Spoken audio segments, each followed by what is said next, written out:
Hi, this is Marita from Ruby Soup with Pearl Juice, and today I am bringing you a little bit of a different kind of video. On last week, on the 6th of December, Finland was celebrating their 100 year of independence. This has been like a big thing this year. There's been hashtags everywhere of Suomi Finland, 100 years. And basically, like to give a little backstory here, Finland was part of Sweden since the 13th century all the way up till the 18th century. And then they were, after a war between Russia and Sweden went a little sour, Sweden had to give Finland over to Russia. And we were part of Russia for 100 years. But in 1917, Finland sent a letter to Lenin asking for independence, and he consented to this. Historians are still debating why. Most likely it was due to stress with the stuff that was the turmoil, conflicts going on in Russia, that he needed to get stuff off of his plate. And there was also the fact that, I guess like this is a little bit more debated, but Lenin also thought that eventually it wouldn't really matter because the whole world was going to be united, so giving Finland independence was a drop in the bucket. But regardless of the motivations, this thing happened, and this year it's 2017, so it's been 100 years since Finland got independence from Russia.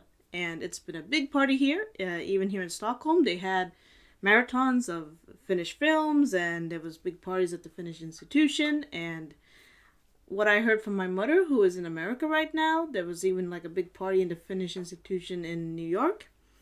And Angela Merkel and other world leaders sent a greeting. It's been like because 100, it's a big number. So, and what I'm trying to say with all of this is that today I want to do a little short video where I talk about Finnish words where you can't really translate them. They're untranslatable. They serve a certain purpose in the Finnish language, and it's really hard to find a word that it means exactly the same thing or encompasses the same thing in English or any other language that I know of. I only speak Finnish, English, and Swedish, so I don't know. Maybe there's a German word for these, but nevertheless, let's persist. So the first word I want to talk about is actually an insult, and it is mokoma. Mokoma is an insult that you can use in different degrees. It depends a lot on the context that it is used in, and also the level of anger that you're directing at the person you're insulting.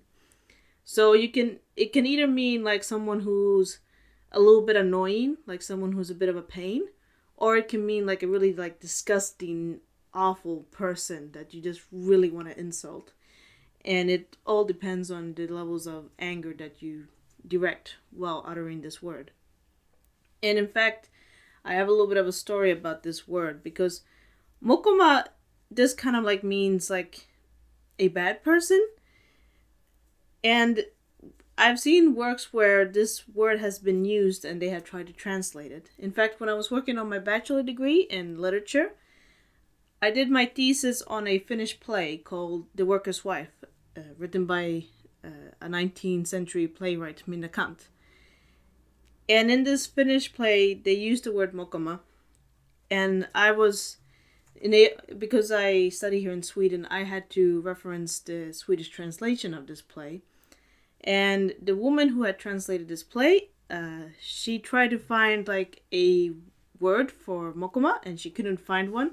So she took another insult that actually would mean something else in Finnish and used that instead, because she couldn't quite find the word that she was looking for.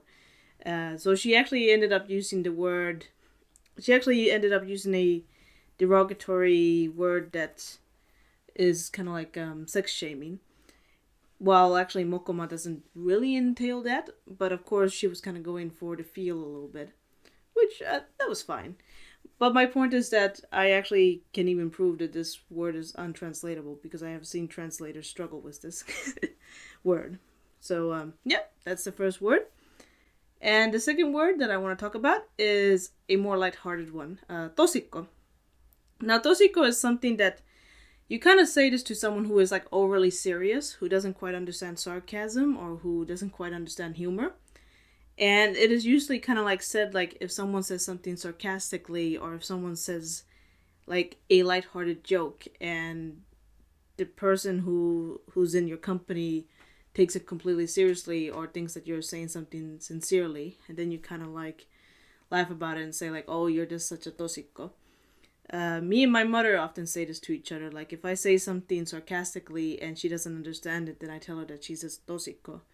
Or if she says a joke and I don't think it's funny, then she sometimes says like, oh, don't be such a tosiko. So it basically means that it's just a way of telling someone like, oh, this was a joke, or oh, this was sarcastic. It wasn't a sincere statement. And another word that I want to talk about is actually kind of a word that they don't really use in Finland anymore. It's a bit old-fashioned, but I kind of think there's an interesting story behind this word. Susipari, which basically means a wolf couple. And this is a derogatory term that was used towards unwed couples that live together.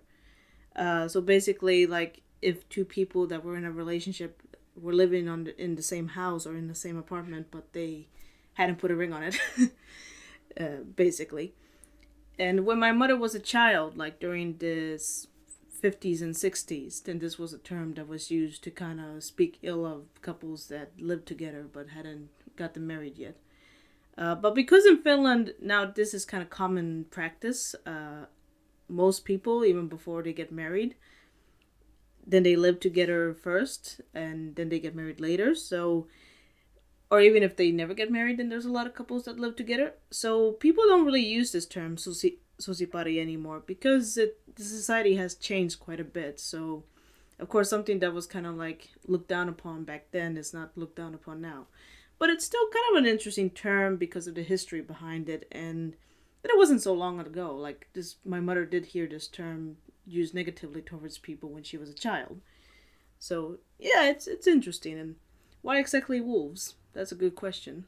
Why were they shaming wolves in this term?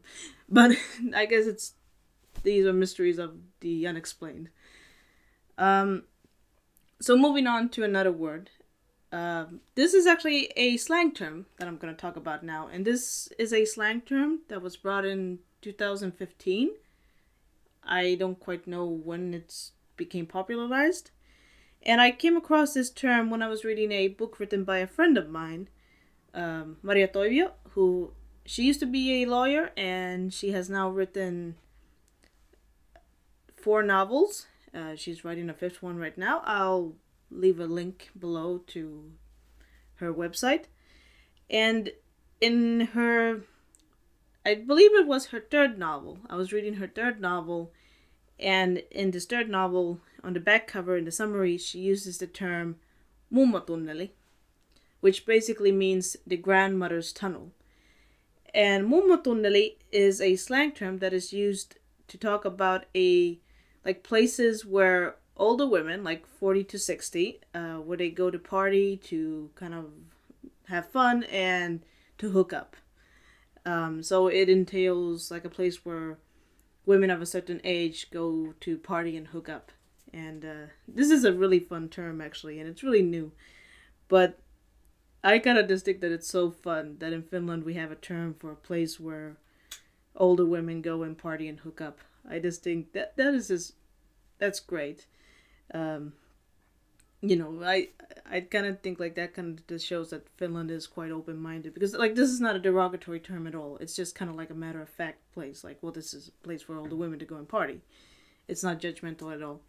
And I just think that is just so great that that Finland is a country where older women can have hookups and there's no judgment. They even just have a little slang term for it. Alright, and then the last word that I want to talk about is vitsiä. It can be used in different kind of contexts. Like, I'll say a couple of sentences in Finnish here. En mä viitsi. Eikö sä vois viitsiä? Which basically means I don't want to, or couldn't you be bothered?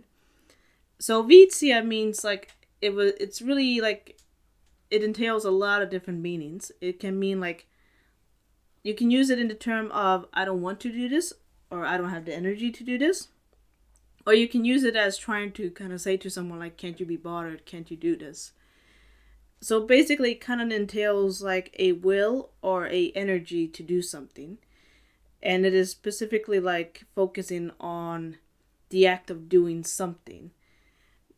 So it's like, it's just kind of like, it's not quite slang, but it kind of is. And it's this kind of word that entails so many things that it's hard to translate. But basically, if I would have to summarize it, I would say like, it basically just focuses on trying to get someone to do something, or trying to convey that you either can or can't do something. So yeah, I think like that, yeah, that is how I would categorize it. Yeah, okay, so that was 5 terms that in Finnish that are not translatable. If you guys can think of any Finnish words that aren't really translatable, comment down below. Or if you, for instance, know any other terms from any other languages that can't quite be translated into English, comment down below. I would love to hear about it. If you like this video, click the like button, subscribe, and if not, that's alright. I'll see you in my next video anyway.